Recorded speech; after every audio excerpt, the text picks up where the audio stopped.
Shteti shqiptar ka vendosur që të prish marrëveshjen me kompaninë transatlantike e cila kishte marrë me koncesion 2 vendburime të naftës dhe të gazit në Fier dhe në Vlorë, me anë të një shkrese Alpetrol, e cila është kompani shtetërore, ka njoftuar drejtuesit e kompanisë Transatlantik për mbylljen e marrëveshjes hidrokarbure për zhvillimin dhe prodhimin e hidrokarbureve në vendburimin Cakran Mollaj dhe Gorisht Kocul për shkak të mosbatimit të kontratës. Detyrimet e Transatlantik ndaj shtetit shqiptar rezultojnë në rreth $20 milion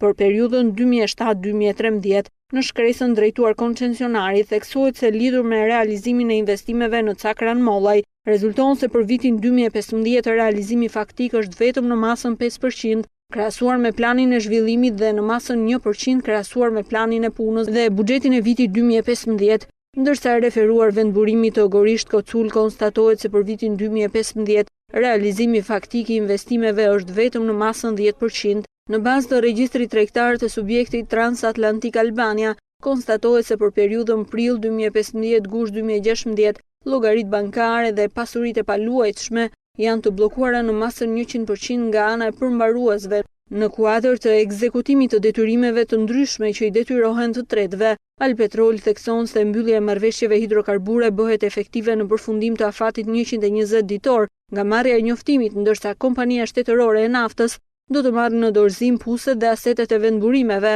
por pavarësisht kësaj, koncesionari është i detyruar që të kthejë mbrapsht të gjitha detyrimet që ka ndaj shtetit shqiptar.